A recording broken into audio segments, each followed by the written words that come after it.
Yo, what's up mga buddy? And today mga buddy, mag-vlog na naman ako ulit mga buddy sa mga second-hand laptop na goods for everyone and for everybody mga buddy. Ngayon mga buddy, itatopic ko mga buddy is under 6K naman mga buddy. Ang itatopic ko ngayon mga buddy dahil tapos na ako sa under 5K. You can watch the under 5K, 4K, 3K to my profile mga buddy.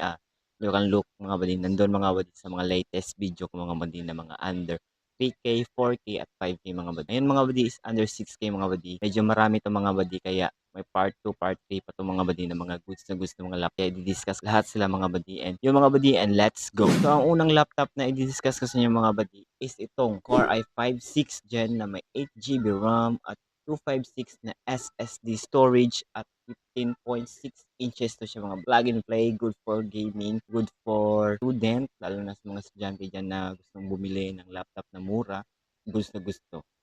At itong mga lawa naman mga buddy is Core i5 6th Gen na may 16GB ROM, DDR4 at 256 na SSD storage at 15.6 inches siya mga goods na gusto siya pang gaming mga buddy. 16GB RAM siya mga buddy. 16GB RAM na napakalaki ng RAM na to mga buddy. Goods na goods siya pang GTA 5, Dota 2, Valorant mga buddy. Goods na goods, murang-mura, under 6K lang to mga buddy. Kaya nasa yellow basket. And then mga buddy, ang number 3 natin mga buddy is Core i5 naman na may 6th Gen pa rin, 8GB RAM na DDR4 at 256 na SSD storage, 15.6 inches. Karon pa rin mga buddy, goods pa rin pa to pang gaming. Yes po, goods na goods. Goods na goods to sa mga naghahanap talaga ng malaking storage for schooling.